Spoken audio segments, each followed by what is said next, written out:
For nearly 50 years, one aircraft has held a speed record no one could touch. The Lockheed SR-71 Blackbird, flown in 1976, set a mark so extreme that every attempt to beat it quietly failed. Not because of fear, not because of funding, but because the physics refused to cooperate.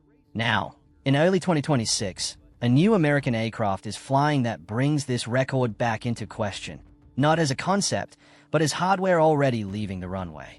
That claim raises an uncomfortable question.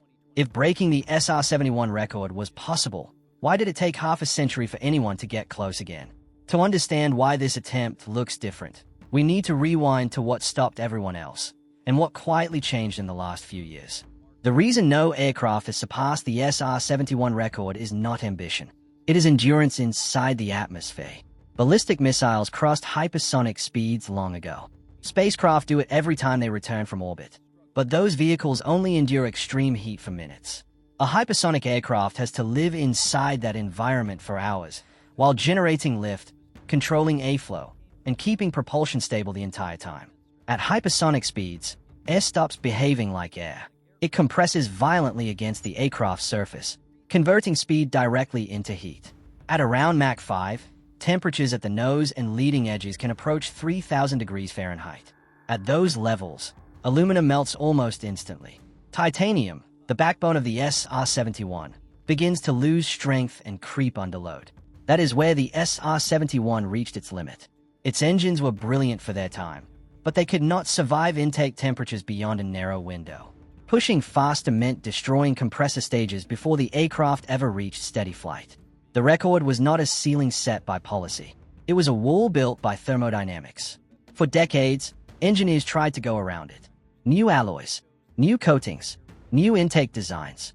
But every approach ran into the same reality. Traditional turbine engines cannot survive sustained hypersonic airflow. Ramjets can, but only after the aircraft is already moving extremely fast.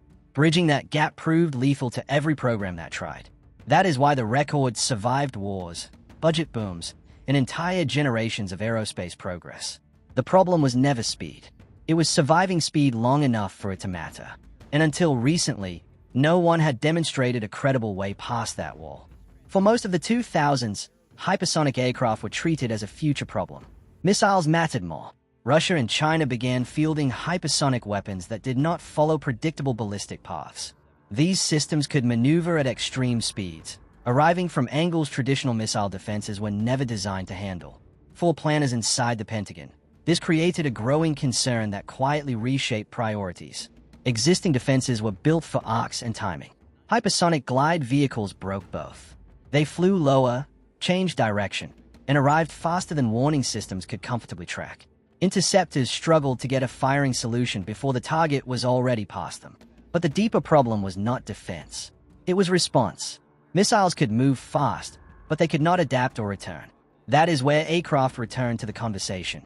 A reusable platform that could take off from a runway, reach hypersonic speeds, gather intelligence, strike if needed, and then come home would change the equation entirely.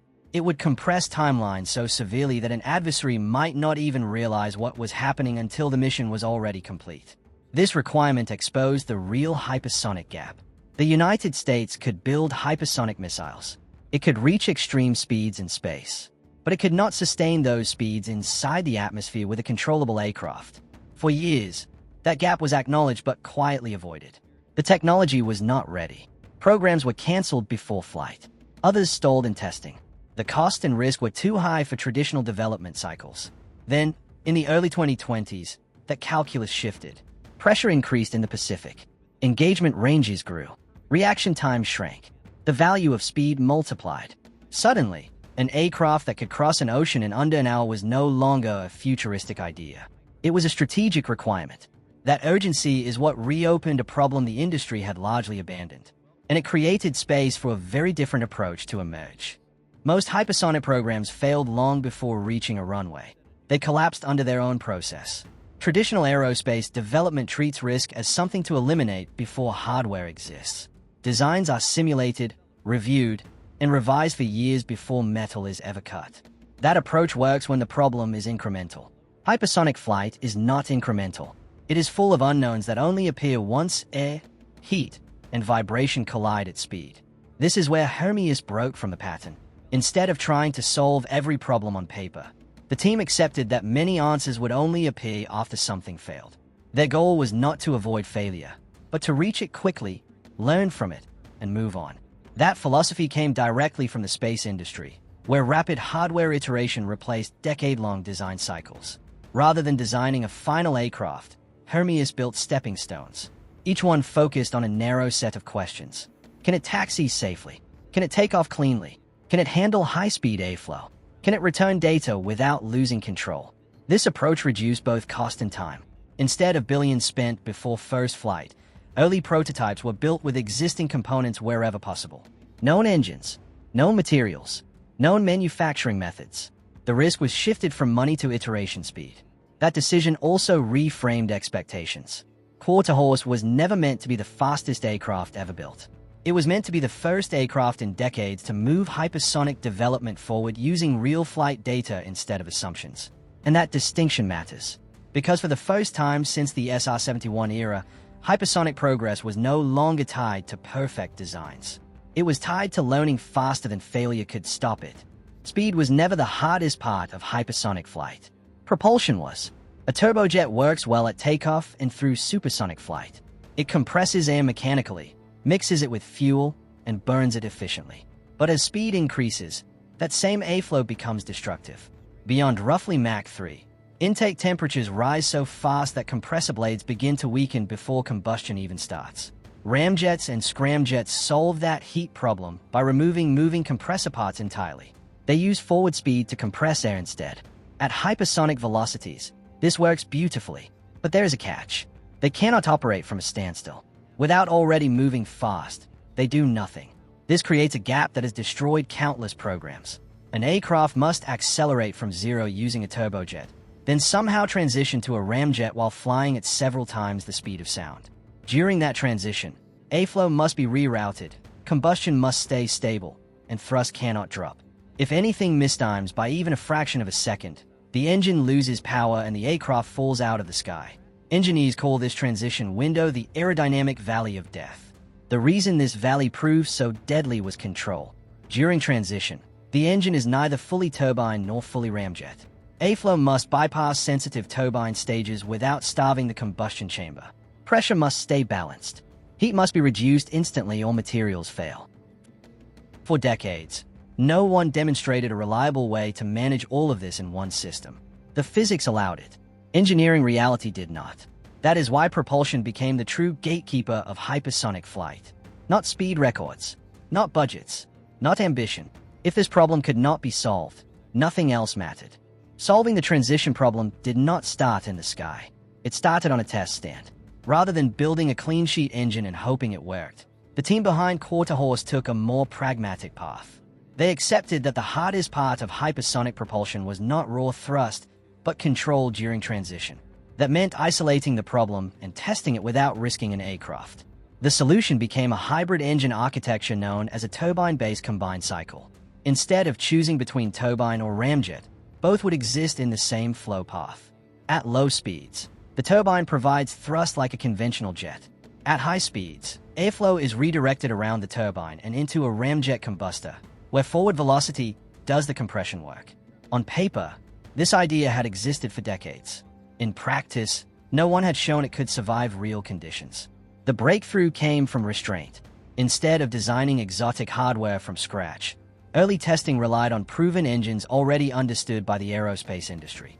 This reduced unknowns and allowed engineers to focus on airflow management, thermal control, and timing. The most critical element was the moment of handoff. The turbine could not be starved too early, and the ramjet could not ignite too late. Pressure spikes, temperature surges, and unstable combustion all had to be avoided at once. Any single failure would invalidate the entire concept. In late 2022, that transition was finally demonstrated in a controlled environment. Airflow equivalent to high Mach conditions was routed through the system. The turbine was bypassed. The ramjet ignited. Thrust remained stable. The engine did not choke. It did not unstart. It did not tear itself apart. This mattered more than a speed number.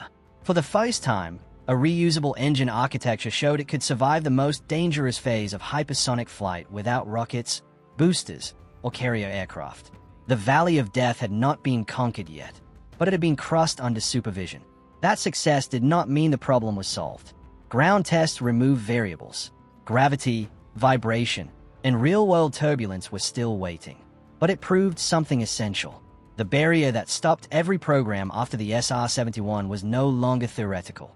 It was finally being challenged with working hardware. Proving an engine on a test stand is one thing.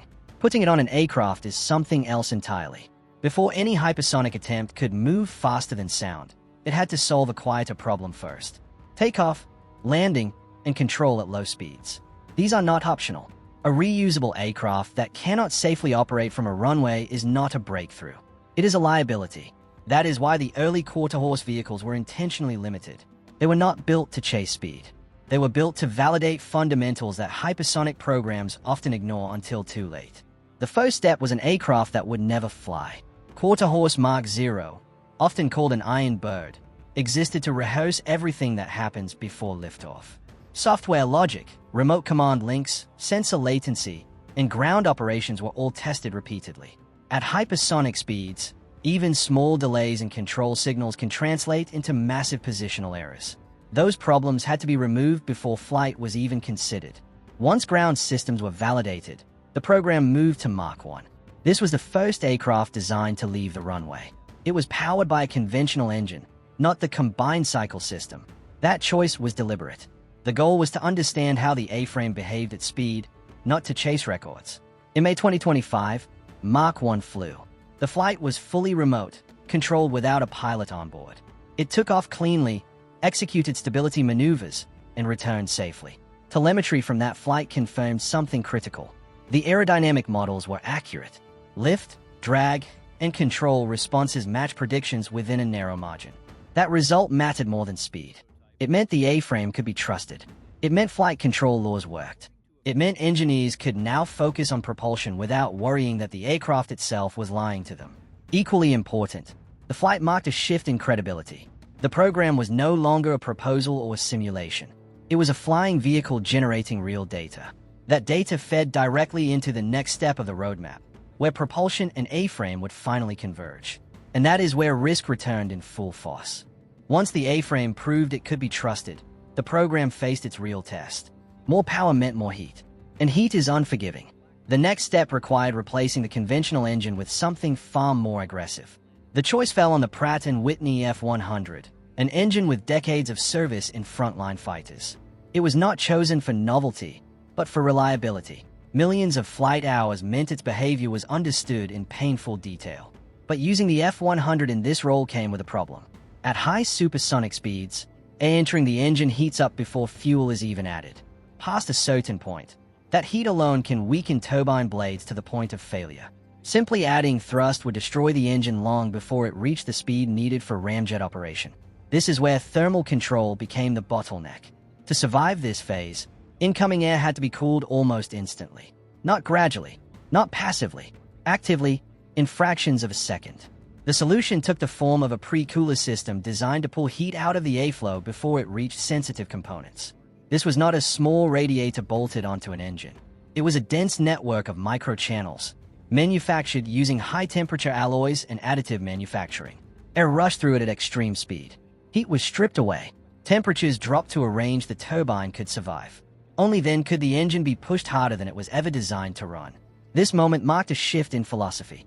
The engine was no longer being protected. It was being deliberately stressed beyond its original limits, with the expectation that the pre-cooler would keep it alive long enough for the next phase to begin. That next phase was transition. With sufficient speed achieved under turbine power, airflow would be redirected. The turbine would be bypassed. The ramjet combustor would take over. The aircraft would move from mechanical compression to pure speed-driven combustion. On the ground, this had worked. In flight, it would be different. Vibration, turbulence, and dynamic pressure introduce chaos no test stand can fully recreate. This is where most hypersonic concepts fail. Not because they cannot reach speed, but because they cannot survive the moment everything changes at once. As of early 2026, this is where the program stands. The aircraft is built. The engine is installed. The runway is ready.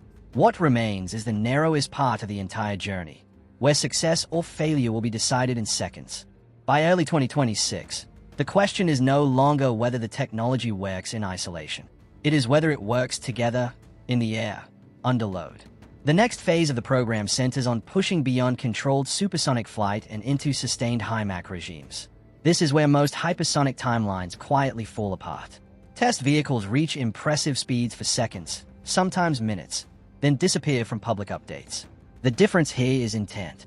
These flights are designed to return, refuel, and fly again. The objective in the near term is not Mach 5. It is control through Mach 2 and Mach 3, where drag spikes violently and thermal stress accelerates faster than thrust. If the aircraft can hold itself together here, the remaining steps become possible. If it cannot, everything stops. What makes this phase decisive is that there are no more shortcuts left. The aircraft now carries the combined cycle engine. The pre-cooler is active. The airframe is exposed to real heating across its leading edges. Every assumption made on the ground is about to be tested in full view of physics. This is where records stop being historical trivia and start becoming targets. The SR-71 record is often misunderstood as a single speed number. It is not. That record represents sustained atmospheric flight at extreme velocity, under full control, with an aircraft that could return safely. Beating it does not require touching a higher peak speed for a moment. It requires living there long enough for the number to matter. That is why this comparison matters at all. If the upcoming flight phases succeed, the implications go beyond prestige. A reusable aircraft capable of operating in this regime compresses time in a way no existing system can. Reconnaissance, strike preparation, and response cycles collapse from hours to minutes. Distance stops being a buffer. This is why military planners are watching closely, even as public attention remains limited. The value is not spectacle. It is tempo. This effort does not exist in a vacuum. Other programs are testing hypersonic vehicles using different approaches. Some rely on booster rockets. Others launch from carrier aircraft. These methods work, but they come with cost, complexity, and operational limits. They are powerful tools, but not everyday ones. What makes this path different is its insistence on normality. Taxi from a runway. Take off under your own power. Fly the mission. Come home. That simplicity is what makes the concept dangerous to ignore. It lowers the barrier from experimental capability to operational use. As of now, the SR-71 record still stands. No public flight has surpassed it. No announcement has declared victory. And that is exactly why this moment matters. For the first time in decades, the gap between what exists and what is promised is measured in months, not decades.